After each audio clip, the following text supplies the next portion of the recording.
tuvo, como tú decías, recalcaba que con él nace un cine que es completamente extraño al mundo burgués, que es un cine que, claro, que produce un cierto rechazo a los valores que estaban consagrados y que ataca visceralmente a la mujer y dibuja ese paisaje que es un espacio propio de él. Él decía que la miseria es épica. Eso es muy discutible, ¿no? Porque parece que la épica siempre exige una cierta admiración que la miseria no proporciona, pero sí que es verdad que él le arranca cierta épica y dibuja esos paisajes de descampados, de guijarros. Por ejemplo, a mí se me ha quedado muy grabado a Estela caminando por esos descampados, los tacones clavándose entre los guijarros.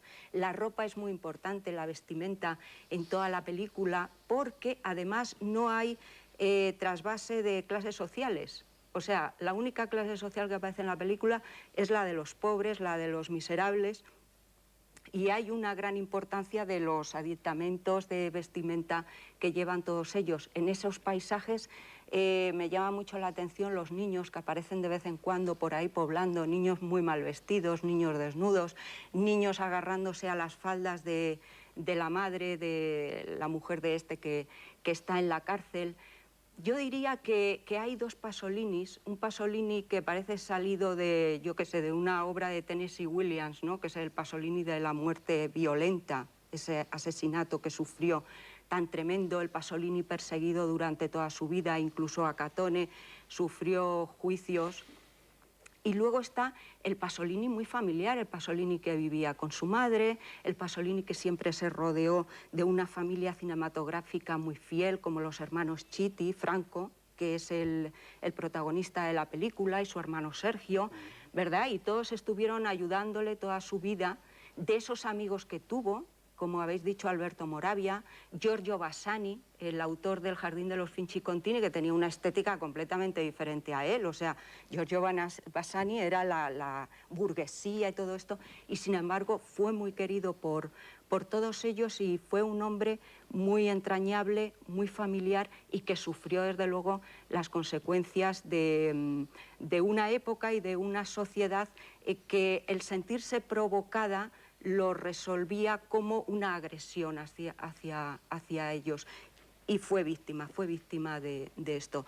La película, desde luego, me parece maravillosa porque conserva ese primitivismo de quien no sabía quizá todos los resortes del cine. Y me encanta cómo empieza. Empieza de una manera directa, metiéndonos en el mundo de Catone, de sus amigotes, y con una conversación que podría ser de Tarantino, completamente.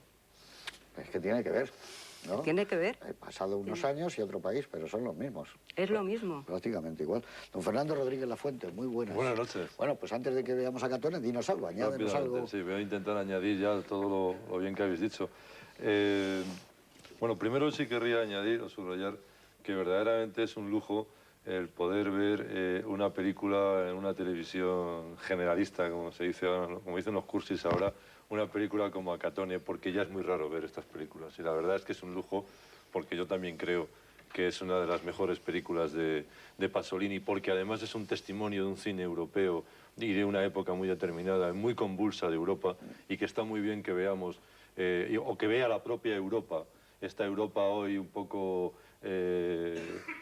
bueno, pues un poco exquisita o ridículamente exquisita, cómo se ha construido y lo que ha costado también construir esta Europa. Y esa película, además de sus dotes o de sus valores artísticos, también lo tiene. Yo creo que Pasolini forma parte de ese club exquisito, exquisito lo digo con unas comillas tan grandes como la Puerta de Alcalá madrileña, de gente de proscritos. Pasolini es un proscrito como es Arthur Rimbaud, o el Marqués de Sade, o André Gide, o Jean Genet, o Yukio Mishima, ¿no? Es decir, donde todas sus obras probablemente se conjugan con dos verbos, que es perturbar y pervertir.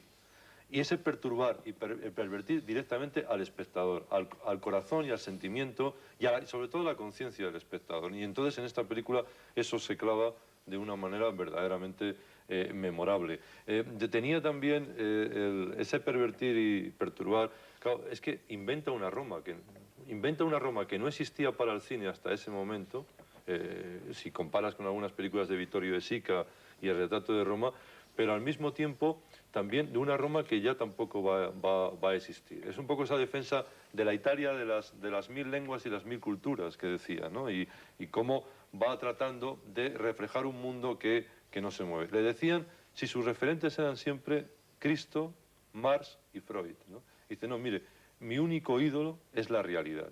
Y lo que verdaderamente cuenta esta película es una fotografía espeluznante sobre la realidad, sobre una realidad marginal, sobre una realidad que está fuera, sobre una realidad que probablemente se quede fuera del tiempo y del espacio y del tiempo, que se quede fuera de la historia, que se va a quedar fuera de la historia y que además al quedarse fuera de la historia plantea algo que verdaderamente es la dimensión religiosa de la película. La música de Bach, ahí aparece Buñuel, es decir, en Viridiana, con Händel, es decir, no es gratis la música de Bach en toda la película. Es que la música, es decir, él plantea dos cosas. Por un lado, una presencia naturalista terrorífica, basureros, escombros humanos y escombros materiales, y al mismo tiempo una estética distanciada y sensible, casi religiosa, casi mística, ¿no? O sea, Pasolini no solamente es un proscrito, es un tío muy raro haciendo el cine.